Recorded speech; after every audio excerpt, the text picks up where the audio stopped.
ATS guide চ্যানেলে তোমাদের সবাইকে ওয়েলকাম। দেখো, আমাদের এই চ্যানেলে আমরা কিন্তু সব টেট এক্সামের জন্য আমরা ক্লাস করাই। ম্যাথ, সায়েন্স, পেডাগোগি আর সাবজেক্ট ওয়াইজ যে পেডাগোগি সেটা তো আমরা করাই। এখানে সায়েন্সের ক্লাসটা এক ম্যাডাম করান, আর বাকি ক্লাসগুলো কিন্তু আমি এখানে করিয়ে দিই। আর ইন্টারভিউ নিয়ে কিন্তু প্রচুর ডেমো বা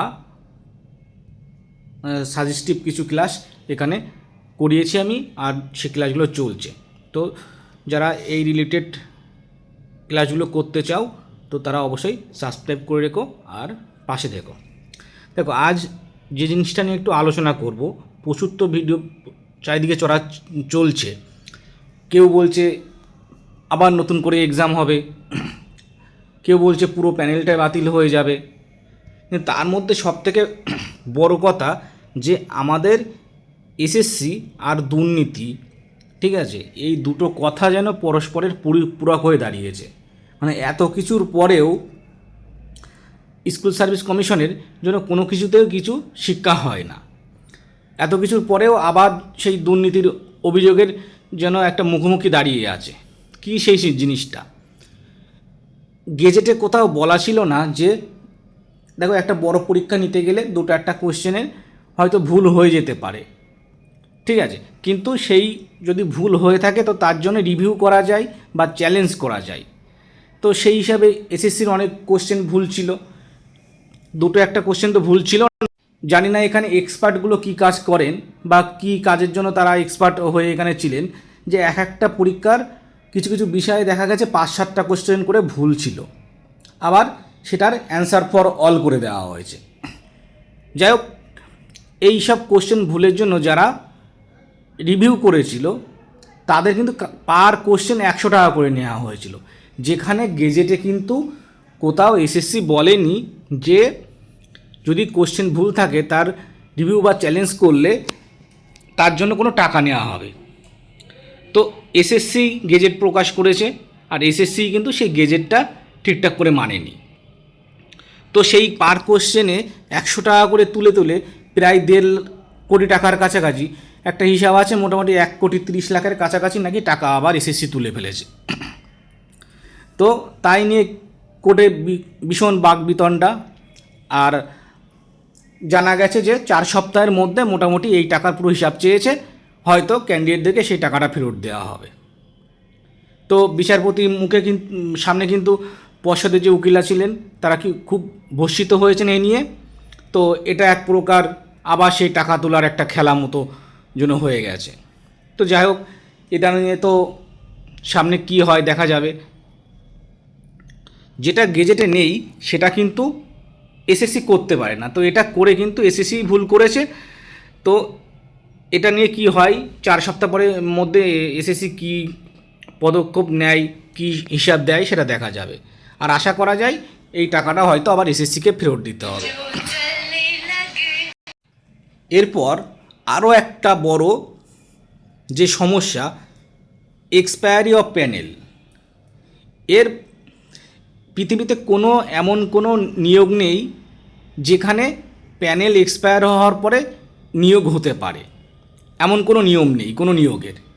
কিন্তু আমাদের এসএসসি এ তো সব কিছুর ঊর্ধ্বে, প্যানেল এক্সপায়ার হয়ে যাওয়ার পরে অনেকগুলো ফেজে কিন্তু আবার নিয়োগ করেছে। 3 থেকে 8 নম্বর ফেজ পর্যন্ত যা নিয়োগ হয়েছে সবই এক্সপায়ারি প্যানেলের মধ্যে।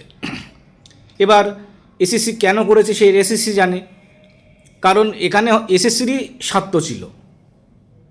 দেখা যায় 10 জন বা 100 জনকে যদি চাকরি দেয়, তার মধ্যে হয়তো এসএসসি চেয়েছিল তার 40 জন ক্যান্ডিডেট তার নিজের ক্যান্ডিডেটই চাকরি পাক, কিন্তু তার মধ্যে বাকি 60 জন কিন্তু ফ্রেশ ক্যান্ডিডেট ঢুকেছে। আমি জানি না এক্স্যাক্ট কত ফিগার সেটা যদি 100 জনকে চাকরি দেয় এক্সপায়ারি অফ প্যানেলে, তার মধ্যে কিন্তু কিছু ফ্রেশার মানে ভালো ক্যান্ডিডেট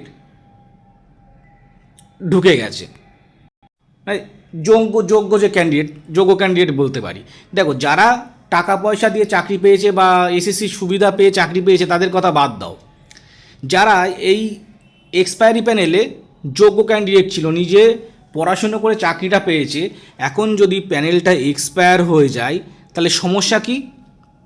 তারা টেন্টেড হয়ে যাচ্ছে, আর টেন্টেড হয়ে যাওয়া মানে তারা আর এই যে নতুন করে আবার যে প্যানেল লিস্টটা প্রকাশ পেয়েছে তার মধ্যে যদি কোনো ওই এক্সপায়ারি প্যানেলের যোগ্য ক্যান্ডিডেট ঢুকে যায় বা 9-10-এর যে ভেরিফিকেশান লিস্টটা প্রকাশ পেয়েছে তার মধ্যে থেকে থাকে, তাহলে তারা কিন্তু টেন্টেড হয়ে যাওয়ার কারণে এই নিয়োগে আর অংশগ্রহণ করতে পারবে না, বা যারা 11-12 প্যানেলড হয়ে গেছে তারাও কিন্তু আবার বাদ যাবে। আবার তাদের কী হবে, টেন্টেড হয়ে গেলে কিন্তু সুপ্রিম কোর্টের রায় অনুযায়ী সুদে আসলে সব টাকা ফেরত দিতে হবে। তাহলে সব থেকে বড় ভুক্তভোগী কারা? যারা এই যোগ্য ক্যান্ডিডেট। এটা কেন হবে? তারা কেন এই সরকারের ভুলের দায় তাদের ঘাড়ে নিতে যাবে? এর প্রশ্ন কিন্তু কেউ করবে না, কোর্টও করবে না, কোর্ট এর সুরাহা করতে পারবে না।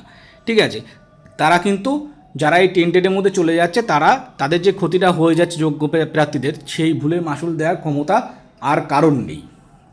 তার সঙ্গে ফ্রেশারদেরও কিন্তু একটা সমস্যা হবে, তো সেটা আমি পরে বলছি। এবার মেন কথা হচ্ছে কি, এই যেহেতু একটা নিয়োগে প্যানেল এক্সপায়ার হয়ে যাওয়ার পরে যে নিয়োগটা হচ্ছে সেটা কখনো বৈধ হতে পারে না। তো এই এক্সপায়ারি অফ প্যানেল বাতিল হয়ে যাচ্ছে এটা ধরে নেওয়া যায়।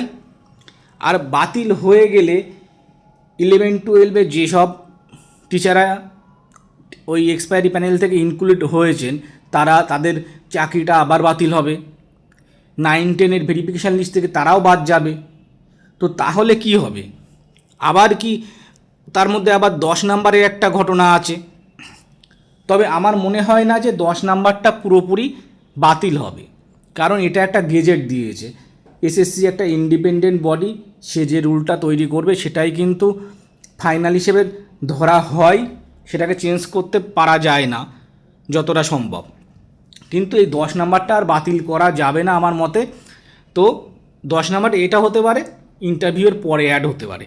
তাহলে ভাবো, এই এক্সপায়ারি প্যানেল যদি বাতিল হয়ে যায়, তার জন্য অনেক ক্যান্ডিডেট আবার 11-12 থেকে বাদ চলে যাবে, 9-10-এর ভেরিফিকেশান থেকে বাদ চলে যাবে। 10 নাম্বার যদি পরে অ্যাড হওয়ার একটা নোটিফিকেশান আসে, তাহলে কি হবে? অনেক কিন্তু ইন সার্ভিস টিচার, মানে যাদের চাকরিটা চলে গেছিলো, তারাও কিন্তু এই প্যানেল থেকে আবার ছিটকে যাবে। তার মানে প্রচুর সংখ্যক আবার ক্যান্ডিডেট এদিক থেকে ওদিক হয়ে যাবে, যার জন্যে কিন্তু আবার প্যানেলটা রিপ্যানেল হবে। এটা কখনো হবে না যে পুরো এক্সামটা বাতিল হয়ে যাবে। যারা কিন্তু বলছে হ্যাঁ আবার নতুন করে পরীক্ষা নেবে, আবার নতুন করে সব কিছু হবে, এটা কিন্তু হওয়ার সম্ভাবনা নেই বলতে গেলেই চলে, নেই। নতুন করে আর এক্সাম হবে না। যেটা হবে কি, যদি 11-12 নিয়োগটা হয়ে যায়, তাহলে নিয়োগটা হওয়ার পরে যদি বলে এক্সপায়ারি অফ প্যানেল থেকে প্যানেলটা পুরো বাদ যাবে, তাহলে যেসব টিচার এক্সপায়ারি অফ প্যানেল থেকে প্যানেলড হয়েছে তাদের নামটা বাদ চলে যাবে। 10 নাম্বার যদি ভাইবার পরে অ্যাড হয়, তাহলে সেই 10 নাম্বারটা আগে অ্যাড করে যেসব টিচাররা চান্স পেয়েছিল, বা যেসব মানে এক্সপিরিয়েন্স টিচাররা চান্স পেয়েছিল, তারাও হয়তো অনেকে বাদ যাবে। গিয়ে এইভাবে কিন্তু প্যানেলটা আবার রিপ্যানেলড হবে, কখনো নতুন করে আবার এক্সাম হবে না। তো এটুকু কিন্তু বলা যায়, পুরো মানে এক্সামটা বাতিল হবে না, প্যানেলটা রিপ্যানেল হবে। এবার যোগ্য শিক্ষকরা কী দোষ করলো? যোগ্য শিক্ষকরা কিন্তু কেউ কোনো দোষ করেনি। এই যে বললাম, এক্সপায়ারি প্যানেলে যারা কোনো সুবিধা ছাড়াই চাকরি পেয়েছে, নিজের যোগ্য হিসেবে প্রমাণ করেই চাকরিটা পেয়েছে, তাদের কিন্তু সবথেকে খারাপ দিন। কারণ এক্সপায়ারি অফ প্যানেল বাতিল হলে তারাই সবথেকে ভুক্তভোগী হবে, কোনো দোষ না করে। ঠিক আছে।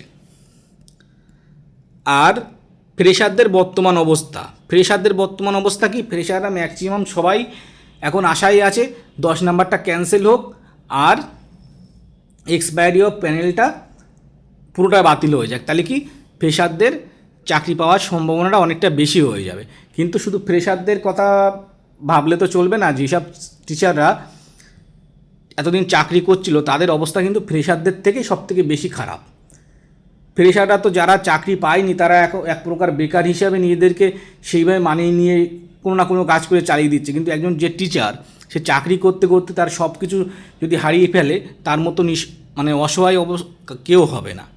তো ফ্রেশারদের একটাই সুযোগ এখানে, 10 নাম্বার নিয়ে কোনো চান্সেস নেই, 10 নাম্বার ক্যান্সেল হবে না। যদি হয় এক্সপায়ারি প্যানেলটা বাতিল হওয়ার পরে সেখান থেকে যদি ওই টিচারগুলো যারা এক্সপায়ারি প্যানেলে ছিল তারা বাদ গেলে অনেকটা কিন্তু আবার ভ্যাকান্সি বেড়ে যাবে। মানে প্রায় জানা যাচ্ছে যে 9, 10, 11, 12 আর গ্রুপ ডি মিলিয়ে প্রায় 10-11 হাজার মতো সিট কিন্তু ফাঁকা হয়ে যাবে, 10 থেকে 11 হাজার। ঠিক আছে, এই 11 হাজার সিট খালি হয়ে যাবে। তো সেখানে কিন্তু পরের যে প্যানেল টিচারগুলো আছে বা ওয়েটিংয়ে তারা চান্স পাবে, তার সঙ্গে অনেকটা ফ্রেশার আবার ঢুকতে পারবে। তো এখানে ফ্রেশারদের একটা চান্সেস আছে। তো এই মোটামুটি অবস্থা। প্যানেল বাতিল হচ্ছে না, এটুকু ধরে নাও। প্যানেল বাতিল হচ্ছে না বলতে এক্সাম আর নতুন করে হবে না, ওই যে এক্সাম হয়েছে তার থেকেই রিপ্যানেল করে এদিক ওদিক করা হবে কোর্টের রায় হিসাবে। আর কোর্ট কিন্তু আরও একটা জিনিস, কোর্ট কিন্তু পরীক্ষাটাকে ক্যান্সেল করবে না, কারণ কোর্টের কাছে কিন্তু এখন সব রকম কেস চলছে। কোর্ট যদি মনে করতো যে হ্যাঁ পরীক্ষা ক্যান্সেল করতে হবে আমাকে, তাহলে হয়তো পোস্টপোন করে দিতে পারতো যে নিয়োগটা এখন করবেন না, আমাদের কোর্টের রায় আসার পরে করবেন। কোর্ট কিন্তু একবারও বলেনি যে নিয়োগ করা যাবে না। কোর্ট বলছে হ্যাঁ নিয়োগটা করতে থাকুন, রায় আসলে সেই হিসাবে ব্যবস্থা হবে বা সেরকমভাবে চেঞ্জ করা হবে। তো দেখা যাক কী হয়।